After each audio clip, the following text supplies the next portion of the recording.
Lleva una alfombra sobre el hombro. Por supuesto, no sabía lo que había en la alfombra, pero ahora supongo que podrían haber sido simplemente cadáveres. Hola, bienvenidos a otro episodio de Patrulla Criminal. Hoy, una historia de Tarnów.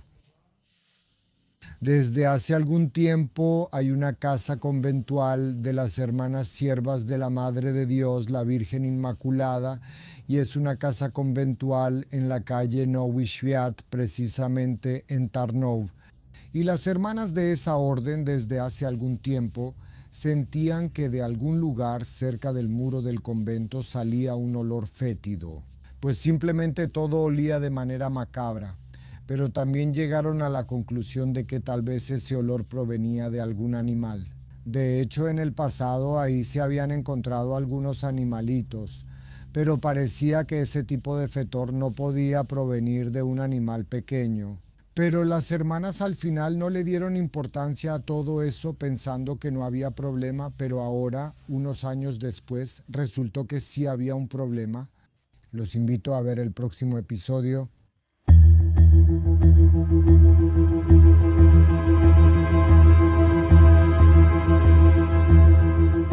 Ese problema básicamente apareció el 4 de junio de 1999. No, el muro ya era viejo, el muro empezó a desmoronarse, simplemente empezó a caerse. Las monjas llegaron a la conclusión de que eso era una mala imagen para su propiedad, así que decidieron reparar ese muro. Después de un tiempo organizaron una brigada de reparación, los trabajadores entraron a la obra y empezaron a trabajar en ese muro. Entonces comenzaron algunos trabajos de excavación. Básicamente tenían que cavar una zanja a lo largo del muro para simplemente reforzar los cimientos. Cuando empezaron a cavar, de repente resultó que de la tierra sobresalían algunos restos humanos. Se miraron entre ellos, era un cráneo, algunos huesos, un cráneo sin mandíbula. No había otra opción, fueron con la hermana Bojena. La hermana Bojena vino, miró todo eso y llegó a la conclusión de que no había otra opción. Debemos avisar a la policía.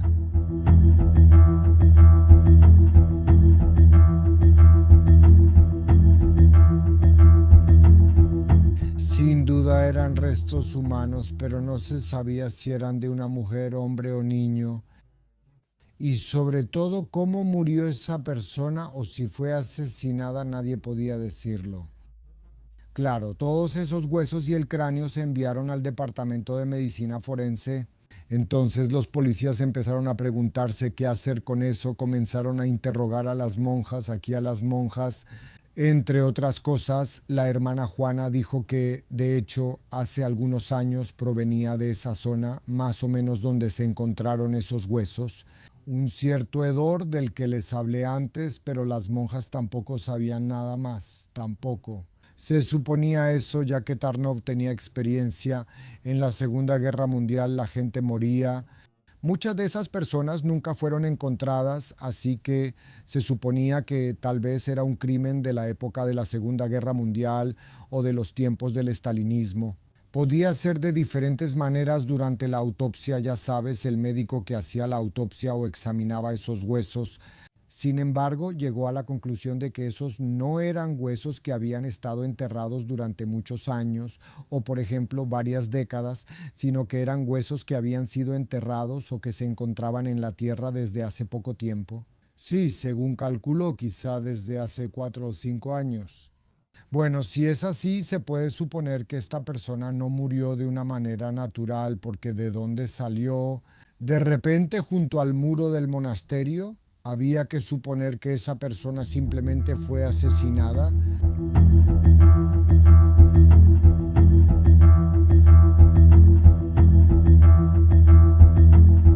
Entonces surgieron los primeros detalles sobre quién podría ser esa persona. Aquí los médicos determinaron que era el cráneo de una mujer de aproximadamente entre 30 y 40 años, pero no se pudo determinar cómo murió esa mujer, si fue una muerte natural o si fue asesinada. Debemos admitir que los policías aquí intentaron aclarar este caso. Ese cadáver encontrado tenía algo característico. Ella aquí, como en la clavícula, tenía un lazo, era un lazo de metal, lo que indicaba que esa mujer alguna vez tuvo la clavícula rota y simplemente ese lazo se usó para que los huesos se soldaran. Por lo tanto, tuvo que ser algún procedimiento, tuvo que ser alguna operación y tal vez la documentación relacionada con ese procedimiento se encuentre en algún lugar del hospital de Tarnow. Se empezó a buscar precisamente en ese rango de los últimos 4 o 5 años, se empezó a buscar a una mujer de entre 30 y 40 años que se hubiera sometido a un procedimiento así, en el que le pusieron ese tipo de lazo por una fractura en la clavícula derecha. No, los policías buscaron y se esforzaron mucho, pero no lograron encontrar la documentación. ¿Fue pura coincidencia? Alguien simplemente dijo que tal vez porque en esos años esos procedimientos se realizaban en el hospital de Dąbrowa Tarnowska. Los policías fueron a Dąbrowa Tarnowska y nuevamente buscaron y verificaron la documentación relacionada con esos procedimientos y operaciones.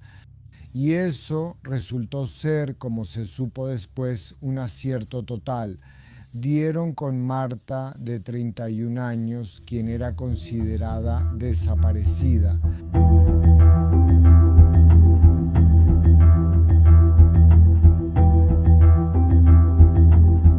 Y como resultó en esa documentación, así lo leyeron los policías, que Marta se sometió a un procedimiento porque fue atropellada por un camión. No, fue un apoyo clave.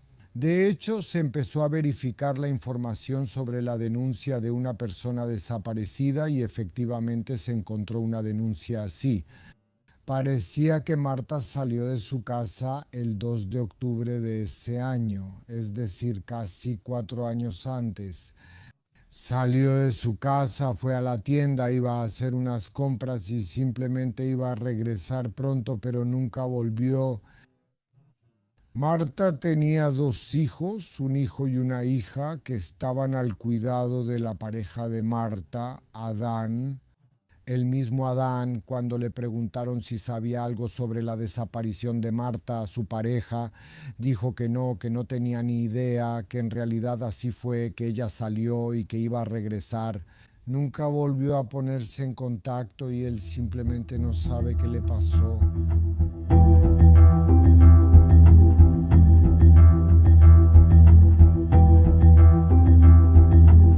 Se hicieron pruebas de ADN y los análisis confirmaron que en realidad son fragmentos del cuerpo de su mamá, Marta, también.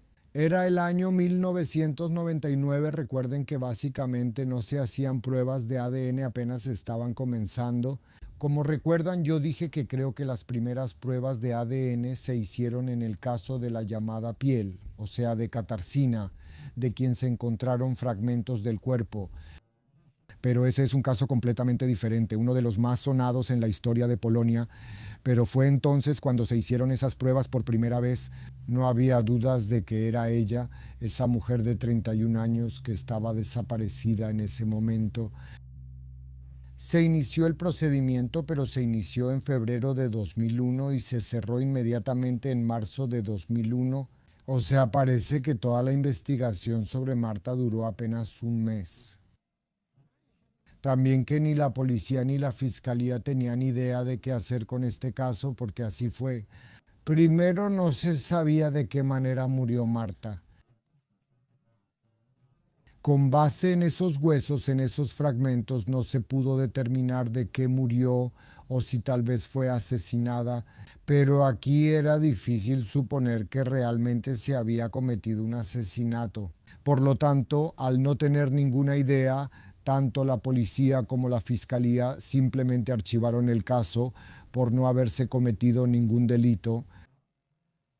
Yo diría que la justificación que se lee en los expedientes del caso, la que se encuentra, es bastante, diría yo, curiosa, porque Tarnów en ese entonces era una ciudad capital de provincia y la gente simplemente no salía así y no desaparecía. Y aquí en la justificación podemos leer que Marta simplemente iba caminando, tropezó, cayó en un hoyo que estaba junto al muro y de esa manera murió.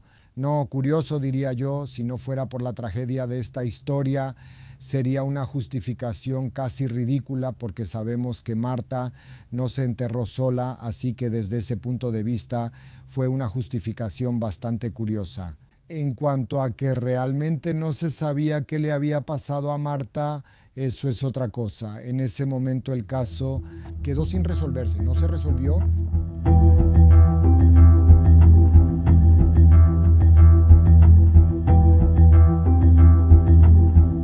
Y quizá nunca supiéramos qué fue de esa Marta, si no fuera porque aquí en Cracovia se nos ocurrió la idea de crear el archivo X. ¿Qué es y qué hace el archivo X?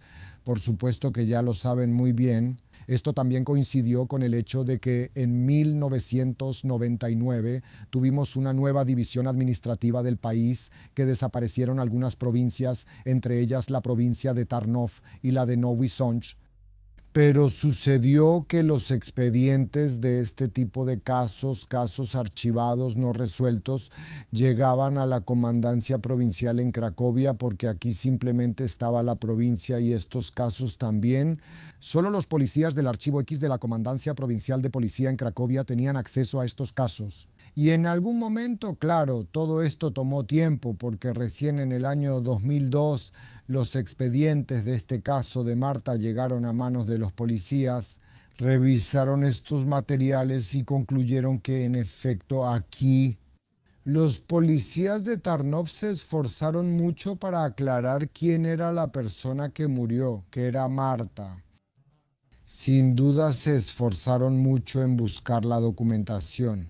Pero por otro lado, no profundizaron en la vida de Marta, qué hacía a diario, con quién vivía, con qué tipo de personas se rodeaba. Y eso, en todo esto, simplemente faltaba en los expedientes del caso, lo cual también es, diría yo, el ABC policial, y simplemente había que hacerlo. También me parece, desde el punto de vista de este caso, lo importante era que el tiempo en ese momento favorecía a los policías del archivo X. ¿Por qué? Resulta que Marta tenía a su pareja, Adán, pero en ese momento, cuando los policías empiezan a interesarse en su vida, Adán, su pareja, está cumpliendo una condena, fue arrestado, recibió una sentencia por robo, así que de alguna manera no estaba aquí, en el entorno, no estaba. Como que en la conciencia de las personas que rodeaban a Marta, probablemente lograron llegar a personas que conocían a Marta y que podían contar algo sobre ella. Y así comenzó toda una serie de diferentes tipos de declaraciones, entre ellas las de sus compañeras y amigas. Esa compañera contó que Marta solía ser una chica normal y agradable, que tenía sueños, que trabajaba bien, tenía 2 hijos, y fue entonces cuando conoció a Adam. No, probablemente se juntó con Adam porque no quería estar sola y buscaba ayuda en la vida, pero Adam fue una mala influencia para ella. Adam, un hombre muy agresivo, de complexión fuerte,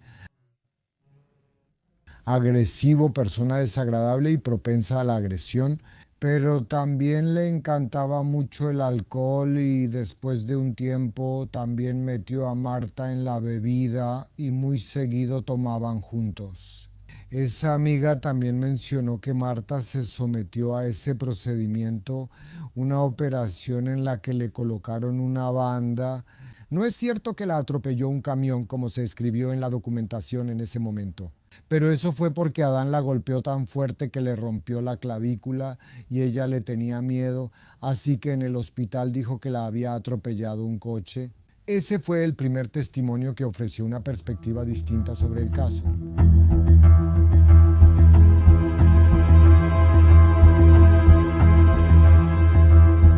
En ese testimonio de la vecina, Llegó el momento de escuchar los testimonios de los hijos de Marta, y aquí resultó que el hijo dijo que, bueno, su padrastro, que simplemente es una especie de desviado sexual, que lo golpeaba, que lo maltrataba, que abusó sexualmente de él cuando todavía era un niño.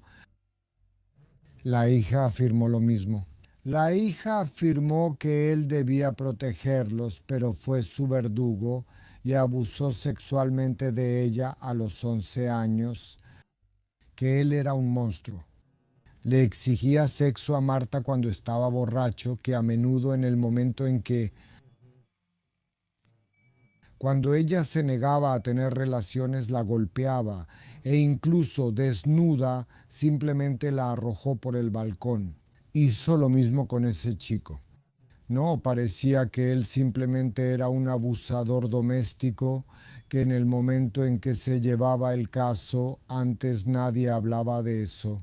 Quizás porque simplemente le tenían miedo, pero también en las notas, cuando los policías encontraron esas notas, resultó que sí hubo bastantes intervenciones de diferentes tipos, que los policías venían, la mayoría de las veces llamaban a la policía.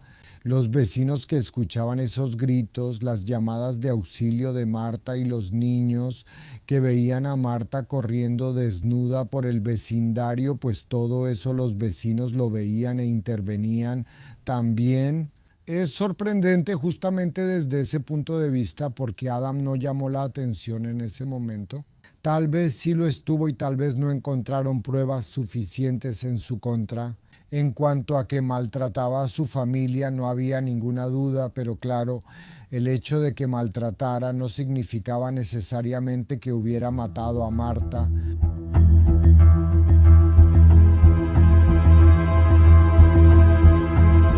También la hija de Marta dijo que debido a lo que pasaba en su casa, la pusieron en un orfanato, que estuvo en un orfanato que fue a principios de octubre de 1995, o sea, justo cuando su mamá desapareció.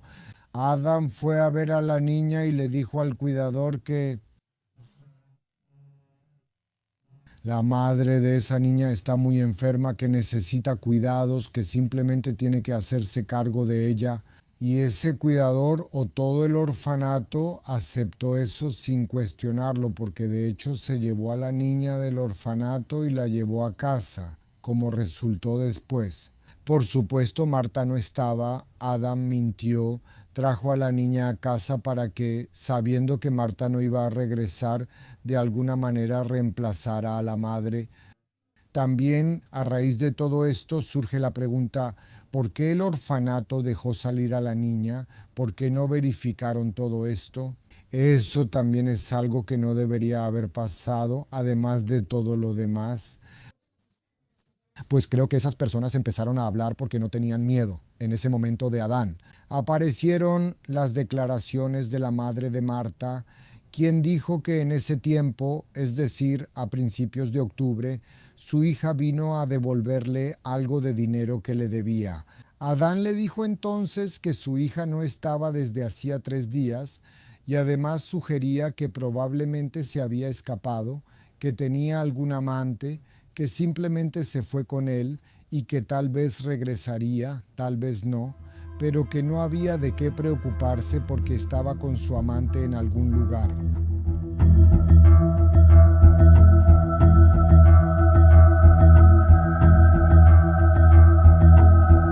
En esta investigación realizada por el Archivo X, surgen más declaraciones, incluyendo las de una vecina que ofrecen una visión general. Esa vecina contó que a principios de octubre del 95 del año, ella estaba en el balcón y vio a Adam caminando hacia la casa de la congregación. Iba precisamente hacia esa casa de la congregación y llevaba una alfombra sobre el hombro. Claro, ella no sabía qué había en la alfombra, pero ahora creo que solo eran los restos de Marta.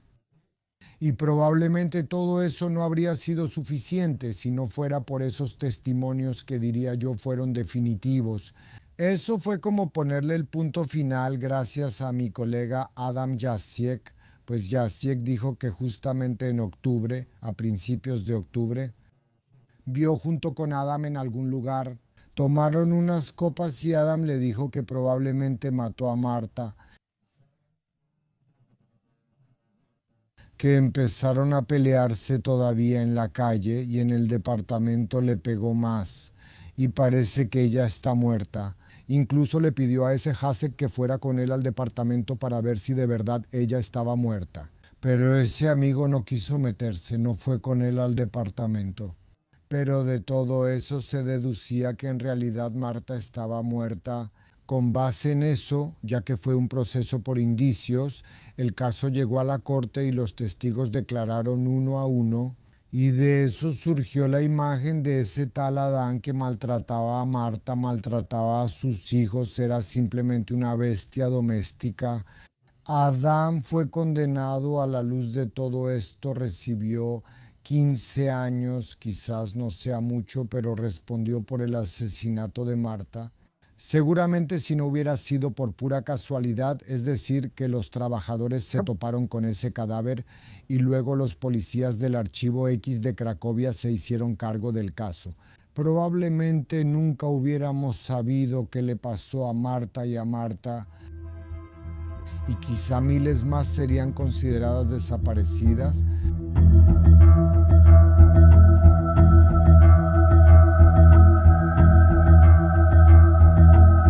Adam en total recibió 6 cargos porque eran cargos relacionados tanto con el asesinato de Marta como con múltiples violaciones a sus hijos. Él también contaba cosas sobre ella, mencionaba ese Kochasiu y decía a sus conocidos que ella tomó sus documentos y huyó. Después los policías encontraron la credencial de Marta en el departamento como resultó. Es algo pequeño, pero él se quedó con la credencial de Marta. Para cobrar el subsidio de asistencia social necesitaba esa credencial, era algo sencillo. Pero también demuestra qué tipo de persona era, sabiendo que ella ya no vivía, aún así seguía cobrando el subsidio a su nombre. Y este es uno de esos casos llevados por el Archivo X. Supuestamente es un caso prosaico, trivial, común, pero creo que desde ese punto de vista, desde un punto de vista social, también es importante y ya. En el episodio de hoy, suscríbanse y cuídense.